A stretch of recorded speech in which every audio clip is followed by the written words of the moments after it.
couvert végétal qui n'est pas très épais.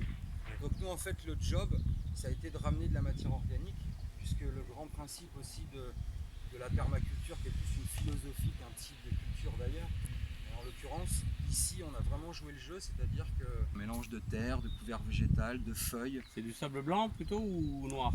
Plutôt blanc. Plutôt blanc, Ouais. c'est bon, le pauvre. C'est ça. C'est pour ça Il que faut enrichir en matière organique. voilà. Et évidemment, en tout cas ici, l'intégralité de ce que vous voyez, en fait, c'est intégralement de la semence paysanne.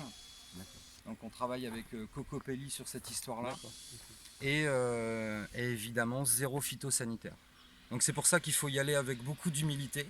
Il y a une vraie dimension expérimentale sur ce premier jardin pédagogique, et que on verra ce qui aura fonctionné, ce qui aura moins fonctionné, ce qu'on peut encore apporter. Et c'est là aussi où c'est intéressant, c'est qu'en définitive, ça va donner la possibilité dans le département des Landes de plein de passerelles, parce qu'il y a plein de gens qui s'essayent à la permaculture. Donc à un moment, ce sera le temps de partager les graines. C'est ça aussi l'idée et l'histoire. Il y a plein de groupes différents. Voilà, exactement. Parce que ça aura de la gueule, mais vous allez voir, il y a Victoria et Lola par exemple, là, elles sont en train de d'écrire un certain nombre de choses et d'informations. Et on les écrit, on les peint. Alors évidemment, on va quand même faire pas mal d'impressions, mais sans comptabilité,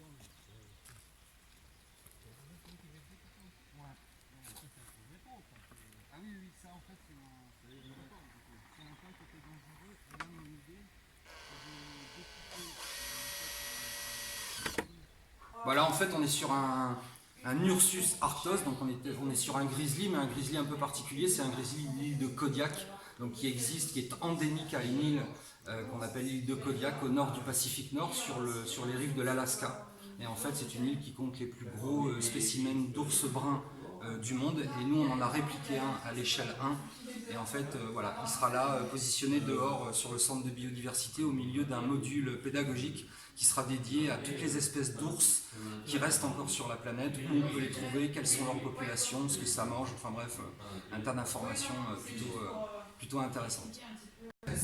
Les unes avec les autres, et y compris la nôtre. Donc il y a un moment, quand on parle des ours, c'est bon de savoir que en gros il y a des populations, il y a des pays, il y a des cultures qui vivent avec des dizaines, même des centaines de milliers d'ours. Moi je suis pas là pour faire de la polémique, mais nous on a un vrai problème, parce que nous les ours on en a 40, et c'est tout un bordel. Oui, non. Donc pensée globale à chair locale. J'ai pris les menaces. Oui. D'accord. Dans les informations qu'on va donner, on voulait rappeler que 97,5% en fait, sur l'ensemble de l'eau qu'il y a sur la planète, 97,5% c'est de l'eau de mer. Il ne reste que 2,5% d'eau douce. Et ces 2,5% se répartissent comme ça. 68% c'est les calottes glaciaires qui sont en train de fondre à vue d'œil. Arctique, Antarctique, toutes les eaux souterraines, donc les nappes phréatiques, et les eaux de surface, c'est-à-dire tout ce qu'on voit, les lacs, les rivières, les fleuves, c'est 1,2% de l'ensemble.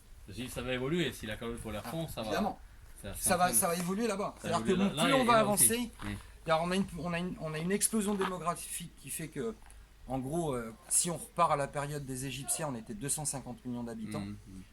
Il a fallu attendre le 19e pour passer le milliard. Dans les années 50, 3 milliards, on est 7 milliards. On sera 12 milliards bientôt. Et plus on avance, plus on est nombreux et moins on a d'eau. Donc on a un problème. On a un problème de ressources.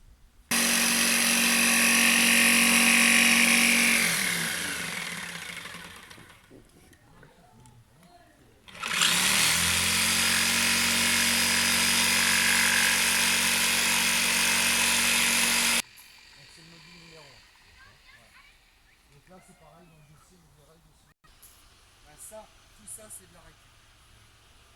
Tout le bois qui est ici c'est de la récup. Mort, non, ça va. Oh non, non, non.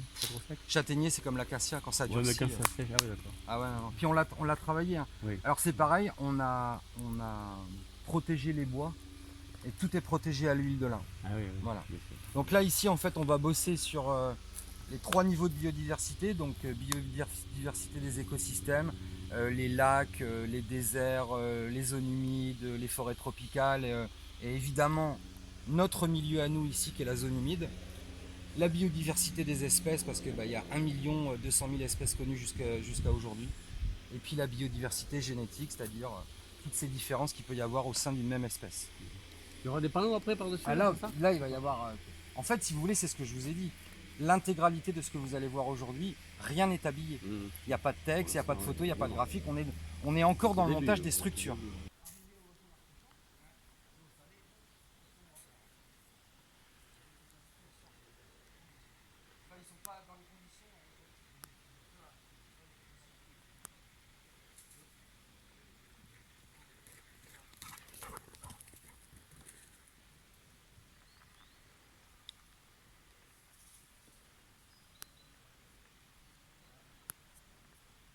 Tout à l'autre. Tout à la main. Et on a mis les barrières, on a mis... Ah ouais, on a tout fait à la main. Là, ici, il n'y a pas d'engin mécanique qui peuvent venir.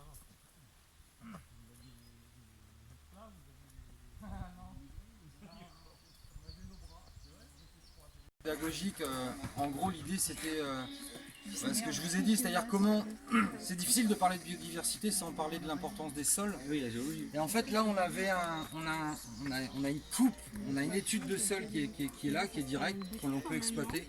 Donc, l'idée, c'est d'expliquer l'importance des sols en règle générale et de faire une étude de sol en particulier, notamment du sol landais. Avec les couleurs, etc.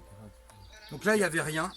En gros, ça, c'est Victoria qui a créé le projet au départ. Je te l'ai montré, vous. Et puis voilà, avec Lola et Mathieu, en fait, ils ont bossé sur la réalisation, et Max, ils ont bossé sur la réalisation du...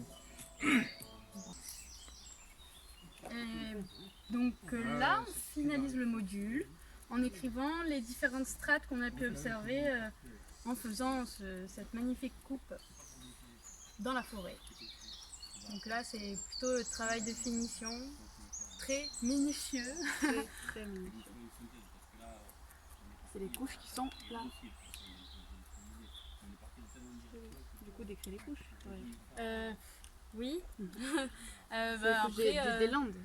Oui, dans les landes, qu'est-ce qu'on a? On a beaucoup d'argile, de grès, de sable. C'est essentiellement ça qui se superpose les unes après les autres. Enfin, c'est vrai que c'est un sol qu'on ne retrouve pas partout, sauf dans le bassin d'Aquitaine.